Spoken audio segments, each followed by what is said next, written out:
സാന്ത്വനം വരാനിരിക്കുന്ന ഒരു അടിപൊളി എപ്പിസോഡ് റിവ്യൂലോട്ട് എന്റെ എല്ലാ കൂട്ടുകാർക്കും സ്വാഗതം. എല്ലാവരും സുഖമായിരിക്കുന്നു എന്ന് കരുതുന്നു. നമുക്ക് ഇന്നത്തെ റിവ്യൂലോട്ട് കിടക്കാം. ദേവിയുടെ മുക്കുപണ്ടവും ഇല്ലാത്ത സർട്ടിഫിക്കറ്റും മോഷ്ടിക്കാനായിട്ടാണ് ഉദയഭാനു ബാലന്റെ വീട്ടിലോട്ട് ചെല്ലുന്നത്. അവിടെ ചെന്നുണ്ടാവുന്ന വലിയ പ്രശ്നങ്ങളാണ് ഇന്നത്തെ എപ്പിസോഡിൽ കാണിക്കുന്നത്. ഉദയഭാനുവിനെ കൈയോടെ തന്നെ പിടിക്കുന്നുണ്ട്. അലോഹും അച്യുതനും അനന്തനും ചേർന്നാണ് കൈയോടെ പിടിച്ച് കെട്ടിയിടുന്നത്. എല്ലാവരും വീഡിയോ മുഴുവനായിട്ട് വാച്ച് ചെയ്യാൻ മറക്കല്ലേ. ദേവിയെ രക്ഷിക്കാനായിട്ടാണ് ഉദയഭാനു ഇങ്ങനൊരു തീരുമാനം എടുക്കുന്നത്. ദേവിക്കാണെങ്കിൽ ഇതൊക്കെ ഓർത്ത് വലിയ പേടിയായിരിക്കും. എന്നാലും വേറെ ഒരു മാർഗവും ഉണ്ടായിരിക്കില്ല. ദേവിയുടെ ബാലച്ചനാണെങ്കില് നാളെ തന്നെ സ്കൂളിൽ പോയി ജോയിൻ ചെയ്യണമെന്നും പറയുന്നു ടീച്ചറായിട്ട്. അപ്പൊ പിന്നെ സർട്ടിഫിക്കറ്റ് വേണ്ടേ? സർട്ടിഫിക്കറ്റ് വീട്ടിൽ കൊണ്ടുവച്ചു എന്നുള്ള ഭാവത്തില് അന്ന് രാത്രി അച്ഛൻ വന്ന് സർട്ടിഫിക്കറ്റും പിന്നെ ഫംഗ്ഷനായിട്ട് ലോക്കറിൽ നിന്ന് കൊണ്ടുവന്നു വെച്ച ആ മുക്കുവണ്ടവും എടുത്തിട്ട് പോരാ എന്നാണ് തീരുമാനിക്കുന്നത്.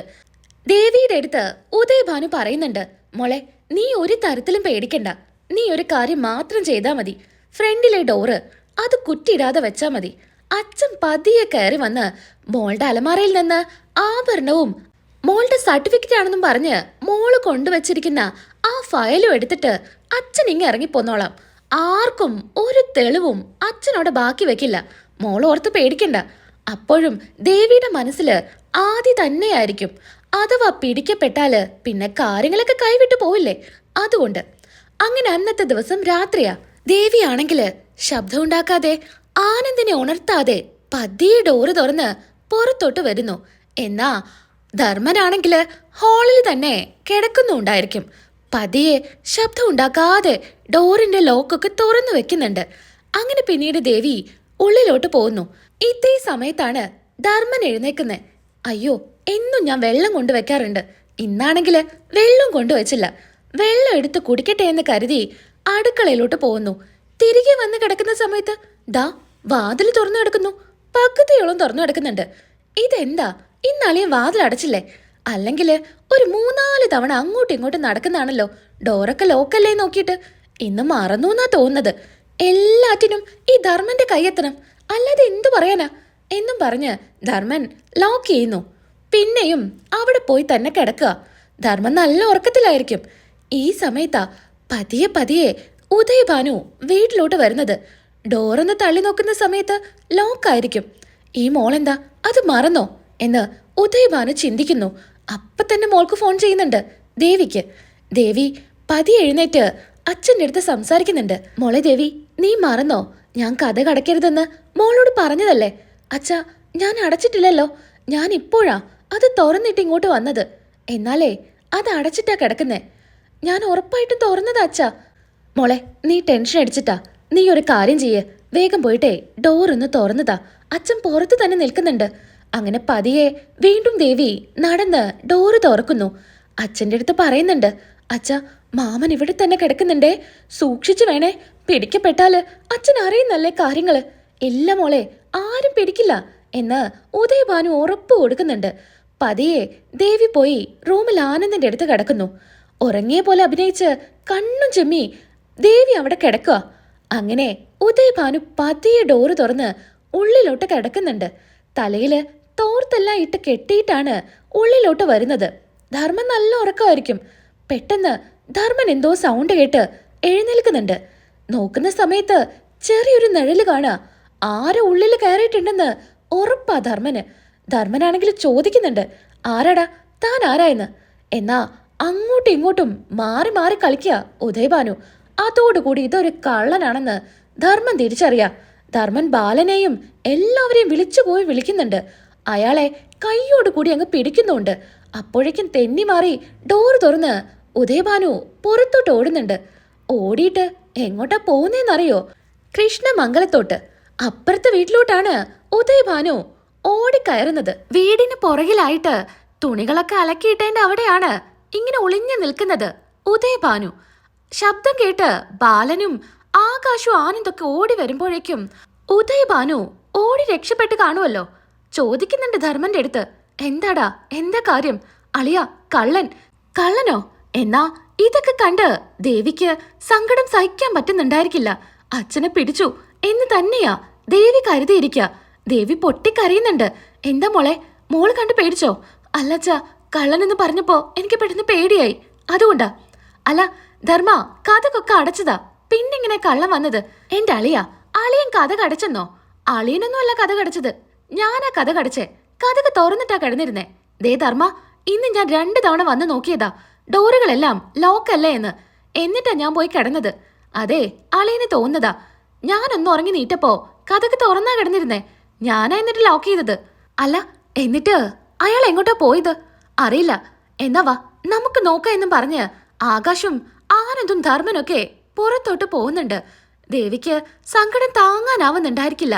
അച്ഛനെ എങ്ങാനും പിടിച്ചാല് കാര്യങ്ങളൊക്കെ കൈവിട്ടു പോവുമെന്ന് ദേവിക്ക് നല്ല പോലെ അറിയാം.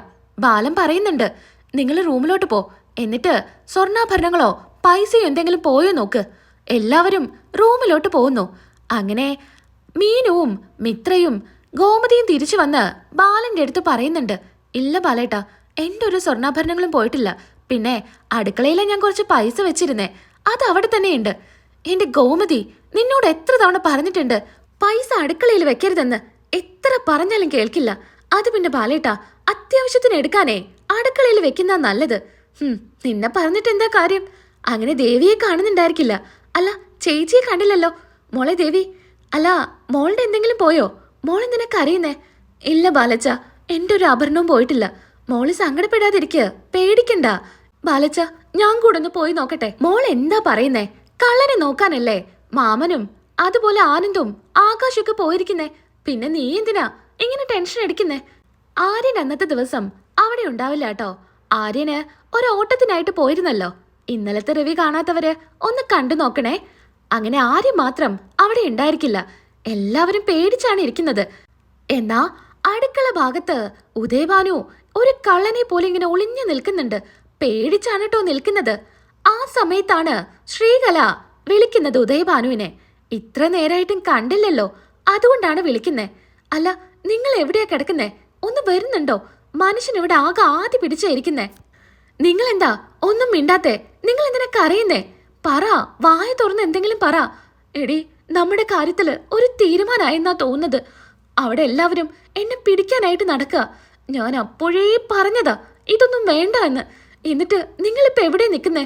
ഞാൻ പെട്ടെന്ന് ഓടിക്കയറിയത് മിത്രയുടെ വീട്ടിലാ. മിത്രയുടെ വീട്ടിലോ? ഈശ്വരാ, നിങ്ങൾ എന്തൊക്കെയാ കാണിക്കുന്നേ? അവിടുന്ന് വേഗം ഇങ്ങനെ ഇറങ്ങി വാ. അവരവിടെ ലൈറ്റൊക്കെ ഓഫ് ചെയ്താലല്ലേ എനിക്ക് അവിടുന്ന് ഇറങ്ങാൻ പറ്റൂ. അല്ലാതെ ഞാൻ എന്ത് ചെയ്യാനാ? ദേ, നിങ്ങൾ പിടികൊടുക്കല്ലേ. ദേവി മോൾക്ക് അവിടെ നിൽക്കാൻ പോലും പറ്റില്ലേ? ഇത്രയും നാളും ആരോടും പറയാതെ കൊണ്ടു നടന്നതെല്ലാം ഒറ്റ ദിവസം കൊണ്ട് ഇല്ലാതാവും. അതുകൊണ്ട് ആരും കാണാതെ വേഗം അവിടെ നിന്ന് ഇറങ്ങാൻ നോക്ക് എന്നും പറഞ്ഞ് ഫോൺ കട്ട് ചെയ്യുന്നുണ്ട്.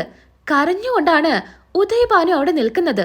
എന്നാ ബാലന്റെ വീട്ടിൽ നിന്ന് എന്തൊക്കെയോ സൗണ്ടുകൾ കേൾക്കുന്നുണ്ടെന്ന് മുത്തശ്ശിക്ക് മനസ്സിലാവാണ്. അങ്ങനെ ഉറക്കത്തിൽ നിന്ന് എഴുന്നേറ്റ് പുറത്തോട്ട് വരുന്നുണ്ട്. അങ്ങനെ പുറത്തോട്ട് ഇങ്ങനെ നോക്കി നിൽക്കുന്നുണ്ട്. അപ്പോഴായിരിക്കും നന്ദിതയും വരുന്നത്. നന്ദിതയോട് പറയുന്നുണ്ട്, മോളെ, അപ്പുറത്തുനിന്ന് എന്തൊക്കെയോ സൗണ്ടൊക്കെ കേട്ടു. എന്താന്നറിയില്ല, എന്തെങ്കിലും പ്രശ്നം ഉണ്ടാവോ? അറിയില്ലമ്മേ, എന്താണെന്നൊന്നും അറിയില്ല. ഞാനും ശബ്ദം കേട്ടിട്ട് തന്നെയാ എഴുന്നേറ്റ് വന്നത്. എന്താണെന്ന് അറിയാതെ അച്യുതനെയും അലോഹിനെയും ഒക്കെ വിളിച്ചു വരുത്തുന്നുണ്ട്. എന്താ അമ്മേ, എന്താ കാര്യം? നിങ്ങൾ എന്തിനാ ഈ രാത്രി ഉറക്കം കളഞ്ഞ് ഞങ്ങളെയൊക്കെ വിളിച്ചത്? അല്ല, അപ്പുറത്ത് ബാലന്റെ വീട്ടിൽ നിന്ന് എന്തൊക്കെയോ സൗണ്ട് കേട്ടു. ഇനി കള്ളനെങ്ങാനും ആയിരിക്കോ? അതുകൊണ്ടാ ഞങ്ങൾ നിങ്ങളെയൊക്കെ വിളിച്ചത്.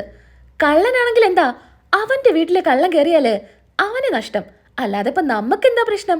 ഇതിനാണോ നിങ്ങളിപ്പോ ഞങ്ങളെ വിളിച്ചത്? ആവശ്യമില്ലാതെ മനുഷ്യന്റെ ഉറക്കം കെടുത്താൻ. അതുമാത്രമല്ല, അവിടെ കള്ളം കയറിയാല് ഇനി ഓടി ഇങ്ങോട്ടെങ്ങാനും കയറുമെന്ന് പറയാൻ പറ്റില്ലല്ലോ. അതുകൊണ്ടാ പേടിച്ചിട്ട് വിളിച്ചത്. എന്തായാലും നമുക്കൊന്ന് പുറത്തിറങ്ങി നോക്കാം, ആനന്ദൻ പറയുന്നു. പിന്നീട് കാണിക്കുന്നത് എല്ലായിടത്തും നോക്കിയിട്ട് എവിടെയും കാണാതെ ധർമ്മനും ആകാശും ആനന്ദും തിരികെ വീട്ടിലോട്ട് വരുന്നതാ. അച്ഛാ, അവിടെയൊന്നും കാണുന്നില്ല. അയാള് പോയെന്നാ തോന്നുന്നത്. എന്നാ ശരി, നിങ്ങളൊക്കെ പോയി കിടന്നോ, ഞാൻ ഇവിടെ തന്നെ കിടന്നോളാം. ഇത് കേട്ട് അനു പറയുന്നുണ്ട്, അച്ഛാ, എനിക്ക് പേടിയാവുന്നുണ്ട്. എന്തിനാ മോളെ പേടിക്കുന്നേ? അച്ഛൻ ഉറങ്ങാതെ ഇവിടെ തന്നെ ഉണ്ടായിരിക്കും. മോള് പോയി കിടന്നോ. അങ്ങനെ എല്ലാവരോടും പോയി കിടക്കാനായിട്ട് ബാലൻ പറയുന്നു. ധർമ്മനും ബാലനും മാത്രമാണ് ഹാളിൽ കിടക്കുന്നത്. രണ്ടുപേരും ഉറങ്ങാതെ ഇരിക്കുകയായിരിക്കും. ഈ സമയത്ത് ബാലൻ അങ്ങ് ഉറക്കം വരുന്നുണ്ട്. ഇരുന്നിട്ട് ഉറക്കൊഴിക്കേണ്ട ആവശ്യമില്ലല്ലോ, കിടക്കാമെന്നും പറഞ്ഞ് ബാലൻ കിടക്കുന്നു. അളിയ, അളിയന് ഉറക്കം വരാതിരിക്കാനേ ഞാനൊരു പാട്ട് പാടി തരട്ടെ? എന്തു ചോദ്യടാ, നീ പാട്. നിന്റെ പാട്ട് 24 മണിക്കൂറും കടയിൽ ഞാൻ കേൾക്കുന്നതല്ലേ. ഇനിയിപ്പൊ അതിനായിട്ടൊരു കുറവ് വേണ്ട. നീ പാട്, എന്ന് എനിക്ക് ഉറക്കം വരില്ല. അങ്ങനെ ധർമ്മൻ പാട്ട് പാടുക. അപ്പോഴേക്കും ബാലൻ ഉറങ്ങിക്കാണും. ബാലൻ എടുത്തു നിന്ന് ധർമ്മൻ പറയുന്നുണ്ട്, നല്ല ആളാ. അളിയനാണോ ഈ വീട് സംരക്ഷിക്കാനായിട്ട് ഉറക്കൊഴിച്ചിരിക്കാന്ന് പറഞ്ഞേ? ഇനിയിപ്പൊ എന്തായാലും ഈ ധർമ്മൻ തന്നെ ഇരിക്കാം എന്നും പറഞ്ഞ് മൂടി പൊതച്ച് ധർമ്മൻ അവിടെ ചാരി ഇരിക്കുന്നുണ്ട്. ധർമ്മന്റെ കാര്യം അറിയാലോ, ഇരുന്നതും അങ്ങ് ഉറങ്ങിപ്പോകുന്നുണ്ട്. എന്നാ കൃഷ്ണമംഗലത്ത് നടക്കുന്നത് ആരും അറിയുന്നില്ല. അവര് പുറത്തിറങ്ങി ചുറ്റും നോക്കുന്നുണ്ട്. അനന്തം പറയുന്നുണ്ട്, വീടിന് ചുറ്റും നോക്കണം, ഒരിടം പോലും മാറ്റിവെക്കരുത്, എല്ലായിടത്തും നോക്കണം. അങ്ങനെ 3 പേരും കൂടെ അന്വേഷിച്ചിറങ്ങുന്നു. ചുറ്റും നോക്കുന്ന സമയത്ത് എവിടെയും കാണുന്നുണ്ടായിരിക്കില്ല. ഉദയഭാനു ആണെങ്കില് ആകെ പേടിച്ച് അഴയില് തുണിയിട്ട് കാണും. ഒരു വലിയ സാരി ഇങ്ങനെ വിരിച്ചിട്ടിരിക്കുക. അതിന്റെ മറുകിലായിട്ട് ഇങ്ങനെ നിൽക്കുന്നുണ്ട്. പകുതിയോളം ഉദയഭാനുവിനെ കാണുന്നില്ല. എന്നാ നിലത്ത് കാല് മാത്രം അനന്തൻ ശ്രദ്ധിക്കുന്നു. അച്യുതനോടും അലോഹിനോടും ഇങ്ങനെ കാണിച്ചു കൊടുക്കുന്നുണ്ട്. ആ സാരിയോടുകൂടി അങ്ങ് പൊതച്ച് 4 എണ്ണം അങ്ങ് കൊടുക്കുന്നുണ്ട്. അലോഹും അച്യുതനും അനന്തനും തല്ലി ചതയ്ക്കുവാണ്. ആരാണെന്ന് പോലും നോക്കുന്നതിന് മുൻപെയാണ് ഇങ്ങനെ തല്ലി ചതയ്ക്കുന്നേ. അതിനുശേഷം അങ്ങ് പിടിച്ചു കൊണ്ടുവരുന്നു. തലയിലുള്ള സാരിയും തോർത്തും എല്ലാം എടുത്തു മാറ്റുമ്പോ അത് നമ്മുടെ ഉദയഭാനു ആണെന്ന് എല്ലാവർക്കും മനസ്സിലാവുന്നുണ്ട്. അപ്പോഴേക്കും മുത്തശ്ശിയും നന്ദിതയും ഒക്കെ പുറത്തു വരുന്നു. അല്ല, ഇയാള് അല്ലച്ചാ, ഇത് നമ്മുടെ അപ്പുറത്തെ വീട്ടിലെ ആനന്ദിന്റെ അമ്മായേച്ചനല്ലേ? അതെ അലോഹേ, ഇതേ ബാലന്റെ ബന്ധു തന്നെയാ. എടാ കള്ള, അപ്പൊ നിന്നെ ബാലനായിരിക്കും ഇങ്ങോട്ട് അയച്ചത് ഞങ്ങളുടെ വീട്ടിലെ സ്വർണ്ണൊക്കെ മോഷ്ടിക്കാനായിട്ട്. അല്ലേടാ കള്ള? അയ്യോ, എന്നോട് ക്ഷമിക്ക്, ഞാൻ അറിയാതെ വന്ന് കയറിയതാ. അറിയാതെ വന്ന് കയറിയേ? നീ അറിയാതെ വന്ന് കയറുന്നത് ഞങ്ങളുടെ വീട്ടിലോട്ടാണോ? ഞാൻ എൻ്റെ മോളെ കാണാനായിട്ട് വന്നതാ. വഴി തെറ്റി ഇരുട്ടത്ത് ഞാൻ ഇങ്ങോട്ട് വന്ന് കയറിയതാ. ഓ, മോളെ കാണാൻ വന്നതോ ഈ പാതിരാത്രിക്കോ? പച്ചക്കള്ളം പറയുന്നോടാ. അച്യുതാ, നീ പ്രശ്നമൊന്നും ഉണ്ടാക്കണ്ട. ബാലന്റെ ബന്ധുക്കാരല്ലേ, അതുകൊണ്ട് വേറെ പ്രശ്നമൊന്നും വേണ്ട. അയാളെ വിട്ടേക്ക്. അമ്മൊന്നും മിണ്ടാതിരിക്ക്. ഇവനെ മോഷ്ടിക്കാനായിട്ടാ ഇങ്ങോട്ട് വന്നിരിക്കുന്നത്. ഇവനെ എങ്ങനെ വിടാനോ? പോലീസിനെ പിടിച്ച് ഏൽപ്പിക്കണം. അയ്യോ, ഞാൻ ഒരു തെറ്റും ചെയ്തിട്ടില്ല. എന്റെ മോളെ കാണാനായിട്ട് വന്നതാ. നിങ്ങൾ എന്നോട് ക്ഷമിക്ക്, ഞാൻ കള്ളനൊന്നും അല്ല എന്ന് ഉദയഭാനു കരഞ്ഞുകൊണ്ട് പറയുന്നുണ്ട്. ആര് കേൾക്കാൻ? അച്യുതൻ പറയുന്നുണ്ട്, ഏട്ടാ ഇപ്പൊ തന്നെ ആ ബാലനെ വിളിക്ക്. അവന്റെ മുൻപില് ഇവനെ നിർത്തിക്കൊണ്ട് ചോദിക്കണം, ഈ രാത്രി നിങ്ങൾ എന്തിനാ അവിടെ പോയി വിളിക്കുന്നേ? ചിലപ്പോ അവിടെ നിന്നൊക്കെ ബഹളം കേട്ടല്ലോ, അതിനായിട്ട് വന്നതായിരിക്കും. ഓ, അവിടെ ബഹളം കേട്ടത് ഇത്ര പെട്ടെന്ന് ഇയാൾ അറിഞ്ഞോ? അത് ചോദിക്കാനായിട്ടാണോ ഇയാൾ വന്നത്? അമ്മയോടൊന്നും മിണ്ടാതിരിക്കാനാ പറഞ്ഞത്. അമ്മ ഇതിൽ അഭിപ്രായം പറയണ്ട. അനന്തം പറയുന്നുണ്ട്, വേണ്ട, എന്തായാലും ഈ രാത്രി അവനെ വിളിക്കണ്ടെന്നല്ലേ പറഞ്ഞത്. നാളെ രാവിലെ ആവട്ടെ, അതുവരെ ഇവൻ ഇവിടെ നിൽക്കട്ടെ. അങ്ങനെ അവനെവിടെ നിർത്തിയാല് ഇയാൾ ഇവിടെ നിന്ന് ഓടിപ്പോയില്ലേ?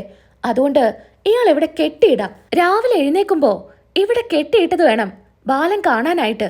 അയാളെ പിടിച്ച് കെട്ടിയിടാനുള്ള കയറെടുത്ത് വാലോഹേ എന്നും പറഞ്ഞ് അലോഹിനെ വിടുന്നു. എന്നാ അനന്തം പറയുന്നുണ്ട്, അത് വേണോ അച്യുതാ? വേണം ഏട്ടാ. ഏട്ടനൊന്നും മിണ്ടാതിരിക്ക്. ഇത്രയും വലിയ തെറ്റ് ചെയ്തിട്ട് നമ്മളങ്ങനെ പൊറുക്കാൻ വേണ്ടി പറ്റുമോ? അലോഹ കയറുമായിട്ട് വരുന്നു. എന്നാ നന്ദിതയും മുത്തശ്ശിയൊക്കെ പറയുന്നുണ്ട്, നിങ്ങൾ ചെയ്യുന്നത് വലിയ തെറ്റാ. അയാളെ അഴിച്ചുവിട്. അയാളെ കെട്ടിയിടൊന്നും വേണ്ട. വെറുതെ പ്രശ്നം ഉണ്ടാക്കണ്ട. ഒന്നും മിണ്ടാതിരിക്കുന്നുണ്ടോ? നിങ്ങളോട് ആരവിടെ നിൽക്കാൻ പറഞ്ഞേ? കേറിപ്പൊടി ഉള്ളിലോട്ട് എന്നും പറഞ്ഞ് ഉള്ളിലോട്ട് പറഞ്ഞു വിടുന്നു. അങ്ങനെ നമ്മുടെ ഉദയഭാനുവിന്റെ കൈയ്യ് ബാക്കിലോട്ട് പിടിച്ചു കെട്ടി വലിച്ചു മുറുക്കി അങ്ങ് കെട്ടുന്നുണ്ട് അലോഹ്. ഈ സമയത്ത് അച്യുതൻ പറയുന്നുണ്ട്, അല്ല ഇനി ഇവനെ കാവല് നിൽക്കേണ്ടി വരുമോ? അച്ഛാ, അച്ഛൻ പേടിക്കണ്ട, ഞാൻ ഇവിടെ തന്നെ ഉണ്ടായിരിക്കും. ഉറങ്ങാതെ ഞാൻ ഇവന് കാവലിരുന്നോളാം. പോക്കറ്റിലുള്ള ഉദയഭാനുവിന്റെ ഫോണും മേടിച്ചു വെച്ച് സ്വിച്ച് ഓഫ് ചെയ്ത് വെക്കുക. അങ്ങനെ കാവലായിട്ട് അലോഹ് തന്നെ പുറത്തുണ്ടായിരിക്കും. ബാക്കി എല്ലാവരും ഉള്ളിലോട്ട് പോകുന്നു. കരഞ്ഞുകൊണ്ടാണ് ഉദയഭാനു അവിടെ നിൽക്കുന്നത്. ദേവിക്ക് കിടന്നിട്ട് ഉറക്കം വരുന്നുണ്ടായിരിക്കില്ല. കരഞ്ഞുകൊണ്ടാ ദേവി കിടക്കുന്നത്. പതിയെ എഴുന്നേറ്റ് അച്ഛനെ വിളിക്കുന്നുണ്ട്. അച്ഛൻ വീട്ടിൽ സുരക്ഷിതായിട്ട് എത്തിയോ എന്ന് അറിയാനായിട്ട്. അച്ഛന്റെ ഫോണ് സ്വിച്ച് ഓഫ് ആയിരിക്കും. എന്നാൽ നേരെ വിളിക്കുന്നത് ശ്രീകലയ്ക്കായിരിക്കും, ദേവിയുടെ അമ്മയ്ക്ക്. ദേവിയുടെ അമ്മയാണെങ്കിൽ അച്ഛനെ തെരഞ്ഞ് പുറത്തിറങ്ങിയിരിക്കുകയായിരിക്കും. ദേവി അങ്ങനെ വിളിക്കുന്നുണ്ട്, അമ്മേ അച്ഛൻ വന്നോ? അച്ഛനെ വിളിച്ചിട്ട് കിട്ടുന്നില്ലല്ലോ. ദേവിയെ സമാധാനിപ്പിക്കാനായിട്ട് ശ്രീകല പറയുന്നുണ്ട്, മോളെ ടെൻഷൻ അടിക്കാതിരിക്കുക, അച്ഛനൊരു കുഴപ്പം ഉണ്ടായിരിക്കില്ല. എന്നെ കുറച്ചു മുൻപ് കൂടെ വിളിച്ചതാ. അവിടെ നടന്ന കാര്യങ്ങളൊക്കെ അച്ഛൻ അമ്മയോട് പറഞ്ഞോ? ആ മോളെ, എല്ലാം എൻ്റെ അടുത്ത് പറഞ്ഞു. എന്തായാലും മോള് പേടിക്കാതിരിക്കുക, അച്ഛൻ ഇങ്ങോട്ട് വന്നോളും. എന്നാലും എനിക്ക് സങ്കടം സഹിക്കാൻ പറ്റുന്നില്ല. അച്ഛൻ ഇവിടുന്ന് എല്ലാവരും ഒരു കള്ളനെ പോലെയാ ഓടിച്ചത്. അച്ഛൻ വന്നാ അമ്മ എന്നോട് പറയണേ. അതൊക്കെ ഞാൻ പറഞ്ഞോളാം. മോള് ടെൻഷൻ അടിക്കല്ലേ. അച്ഛൻ്റെ കാര്യം മോൾക്ക് അറിയുന്നതല്ലേ. എപ്പോഴും ഓരോരോ കാര്യങ്ങൾ ഉണ്ടാക്കും. ഞാൻ അപ്പോഴേ പറഞ്ഞതാ ഇതൊന്നും വേണ്ട എന്ന്. ഇനിയിപ്പോ തിരികെ എത്തിയിട്ട് വലിയ ബെഡായിയൊക്കെ പറയും, അവിടുന്ന് ഇങ്ങനെയാ രക്ഷപ്പെട്ട് അങ്ങനെയാ ഓടിപ്പോന്നേന്നൊക്കെ. മോളെ, സമയം 3 മണിയായി. മോൾ ഒരു കാര്യം ചെയ്യ്, കുറച്ചു നേരം പോയി കിടക്ക്. മോളുടെ ജീവിതത്തിന് ഒരു കുഴപ്പവും ഉണ്ടാവില്ല. അമ്മ എന്താ പറഞ്ഞു വരുന്നേ? എനിക്ക് എന്റെ സ്വന്തം കാര്യം മാത്രമേ ഉള്ളൂ എന്നാ? ഞാൻ ഇങ്ങനെ ഒരു സാഹചര്യത്തില് എന്റെ ജീവിതം നോക്കുമെന്ന് അമ്മയ്ക്ക് തോന്നുന്നുണ്ടോ? എനിക്ക് അച്ഛന്റെ കാര്യം വലുത്. അച്ഛൻ എന്താ പറ്റിയമ്മേ? എനിക്ക് പേടിയാവുന്നുണ്ട്. ഇത് കേട്ട് ശ്രീകലയും കരയുന്നുണ്ട്. സമാധാനിപ്പിക്കാനായിട്ട് വീണ്ടും പറയുന്നുണ്ട് ശ്രീകല.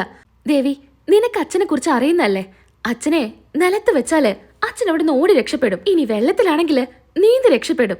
ഇനി ആകാശത്താണെങ്കില് പറന്നെങ്കിലും രക്ഷപ്പെടും. മോളെ, നീ അതുകൊണ്ട് അതൊന്നോർത്ത് വെറുതെ ടെൻഷൻ അടിക്കല്ലേ. മോള് പോയി കിടക്ക്. അപ്പോഴായിരിക്കും വണ്ടിയുടെ ശബ്ദമൊക്കെ കേൾക്കുന്നത്. ചോദിക്കുന്നുണ്ട് ദേവി, അമ്മേ, അമ്മ വീട്ടിലല്ലേ? ആ മോളെ, വീട്ടിലാ. പിന്നെന്താ വണ്ടിയുടെ ശബ്ദമൊക്കെ കേൾക്കുന്നേ? അത് ചൂടെടുത്തിട്ട് അമ്മ ജനല് തുറന്നിട്ടിരിക്കുക, അതുകൊണ്ടാ വണ്ടിയുടെ ശബ്ദമൊക്കെ കേൾക്കുന്നേ. അച്ഛൻ വന്നാലേ ഞാൻ മോളെ വിളിച്ചോളാം എന്നും പറഞ്ഞ് ശ്രീകല കട്ട് ചെയ്യുന്നുണ്ട്. വീണ്ടും ഉദയഭാനുവിനെ തെരഞ്ഞു നടക്കുക. ആര്യനാണെങ്കില് വാടക എടുത്ത് തിരികെ വരുന്നുണ്ടായിരിക്കും. ആ സമയത്ത് നമ്മുടെ ശ്രീകലയെ കാണുന്നുണ്ട്. ആ പുലർച്ചെ ഇങ്ങനെ നടക്കുന്നത് കാണുമ്പോ ആര്യൻ വണ്ടി നിർത്തുന്നുണ്ട്. വണ്ടിയിലുള്ള വാടകക്കാരോട് പറയുന്നുണ്ട്, ചേട്ടാ, അതെനിക്ക് അറിയുന്ന ആളാ, ഞാനൊന്ന് പോയി സംസാരിക്കട്ടെ. ഈ നേരത്തെന്താ ഇങ്ങനെ നടക്കുന്നതെന്ന് അറിയില്ലല്ലോ, അതിനെന്താ നീ പോയിട്ട് സംസാരിക്കുന്നു പറഞ്ഞ് ആര്യനെ പറഞ്ഞു വിടുന്നു. ആര്യൻ വേഗം തന്നെ പോയി ശ്രീകലയെ വിളിക്കുന്നുണ്ട്. ശ്രീകലയൊന്നും ഞെട്ടുന്നുണ്ട്. അല്ല, ആന്റി എന്താ ഇവിടെ നിൽക്കുന്നേ? അതും ഈ നേരത്ത്? അത് പിന്നെ ആര്യ, അത് എന്താ? അല്ല, ദേവിമോളുടെ അച്ഛൻ ഇതുവരെ വന്നിട്ടില്ല എന്നോ? എന്നിട്ട് എന്തിനാ ആന്റി തെരഞ്ഞിറങ്ങിയത്? ഏടനെ വിളിക്കായിരുന്നില്ലേ? വെറുതെ എന്തിനാ ആനന്ദിനെ ബുദ്ധിമുട്ടിക്കുന്നതെന്ന് കരുതിയിട്ടാ വിളിക്കാതിരുന്നത്. നല്ല പണിയാ കാണിച്ചേ. ആന്റി ഇങ്ങ് വന്നേ. അങ്ങനെ വാടകക്കാരോട് ആര്യൻ ചോദിക്കുന്നുണ്ട്. നമ്മൾ പോകുന്ന വഴിക്കില്ല ആന്റിയുടെ വീട്. നിങ്ങൾക്ക് ബുദ്ധിമുട്ടില്ലെങ്കിൽ ഞാൻ വണ്ടി കയറ്റിക്കോട്ടെ, അവിടെ കൊണ്ടുപോയി വിടാനായിട്ട്. അതിനെന്താ, നീ കയറ്റിക്കോ എന്ന് കസ്റ്റമർ പറയുന്നു. അങ്ങനെ ശ്രീകലയോട് പറയുന്നുണ്ട്, ആന്റി വന്ന് വണ്ടി കയറ്, ഞാൻ വീട്ടിലാക്കി തരാം. അവിടെ അനീതി തനിയല്ലേ ഉള്ളൂ, വന്നേ. വേണ്ട മോനെ, നിനക്കത് ബുദ്ധിമുട്ടാവും. എനിക്കൊരു ബുദ്ധിമുട്ടുമില്ല, ആന്റി ഇങ്ങ് വാ. അങ്ങനെ ശ്രീകലയെ വീട്ടിൽ കൊണ്ടുപോയി വിടുന്നുണ്ട്. എന്നിട്ട് പറയുന്നുണ്ട്, ആന്റി, ഇനി ആന്റി പോയി തരേണ്ട, ഞാൻ നേരെ വീട്ടിലോട്ടാ പോകുന്നത്. ആനന്ദേട്ടനോടൊക്കെ കാര്യം പറഞ്ഞ് ഞാൻ പോയി തെരഞ്ഞോളാം എന്ന് ആര്യൻ വാക്കു കൊടുക്കുന്നു. അവിടെ നിന്ന് ആര്യൻ പോകുന്നുണ്ട്. അങ്ങനെ ഉദയഭാനു കരഞ്ഞുകൊണ്ട് ആ തൂണിൽ ഇങ്ങനെ നിൽക്കുക. അപ്പോഴായിരിക്കും ആര്യൻ വരുന്നത്. ആര്യനെ കാണുന്നതും ഉദയഭാനു പേടിക്കുന്നുണ്ട്. അയ്യോ, ഇനി എന്നെ കാണോ? സംഭവമൊക്കെ എല്ലാവരും അറിയോ എന്ന് പേടിച്ച് തല താഴ്ത്തി കണ്ണ് ചെമ്പി നിൽക്കുക. ആര്യൻ മിത്രയ്ക്ക് ഫോൺ ചെയ്യുന്നുണ്ട്. മിത്ര പറഞ്ഞിരുന്നു, ഇനി എത്രയൊക്കെ വൈകിയാലും പുറത്ത് തന്നെ നിൽക്കരുത്, എന്നെ വിളിച്ചാൽ മതി, ഞാൻ ഡോറ് തുറന്നു തരാം എന്ന്. മിത്രയ്ക്ക് വിളിക്കാൻ നേരത്തായിരിക്കും ഉദയഭാനുവിനെ കാണുന്നത്. ഇത് ഏട്ടത്തിയുടെ അച്ഛനല്ലേ? ഏട്ടത്തിയുടെ അച്ഛൻ എന്തിനാ അവിടെ കെട്ടിയിട്ടിരിക്കുന്നേ? അങ്ങനെ വേഗം അങ്ങോട്ട് ചെല്ലുന്നുണ്ട്.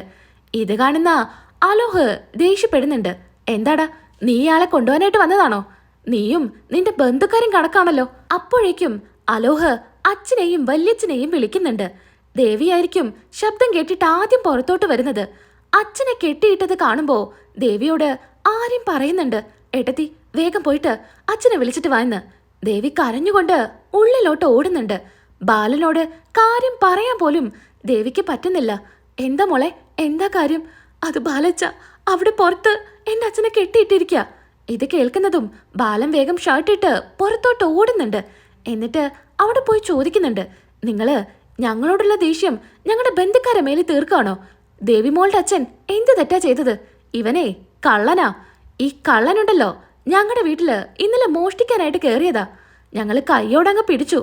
ഇത് കേൾക്കുമ്പോ ബാലന്റെ ചെവിയില് ധർമ്മം പറയുന്നുണ്ട്, അല്ലളിയ, അപ്പൊ നമ്മുടെ വീട്ടില് ഇന്നലെ കയറിയതും ദേവിയുടെ അച്ഛനായിരിക്കുമെന്ന്. ഒന്നും മിണ്ടാതിരിക്കുന്നുണ്ടോ? അതൊക്കെ പിന്നെ പറയാം. അല്ല, മര്യാദയ്ക്ക് അയാളെ കെട്ടഴിച്ചു വിട്, നിങ്ങളിത് എന്ത് കാര്യ ചെയ്യുന്നേ എന്നൊക്കെ ബാലൻ പറയുന്നു. സത്യങ്ങളെല്ലാം അച്യുതനും അനന്തനും അലോഹും തുറന്നു പറയുമ്പോ വിശ്വസിക്കാനാവാതെയാണ് ബാലൻ നിൽക്കുന്നത്. നാളത്തെ എപ്പിസോഡില് ബാക്കി റിവ്യൂ ആയിട്ട് വരാം. നമ്മുടെ വീഡിയോ ഇഷ്ടപ്പെടുന്നുണ്ടെങ്കിൽ ഒന്ന് ലൈക്ക് ചെയ്യാൻ മറക്കല്ലേ. സബ്സ്ക്രൈബ് ചെയ്യാതെ കാണുന്ന കൂട്ടുകാരാണെങ്കിൽ ഒന്ന് സബ്സ്ക്രൈബും ചെയ്തേക്കുക. നാളെ നമുക്ക് വീണ്ടും കാണാം. അതുവരേക്കും എൻ്റെ എല്ലാ കൂട്ടുകാർക്കും ടാറ്റാ.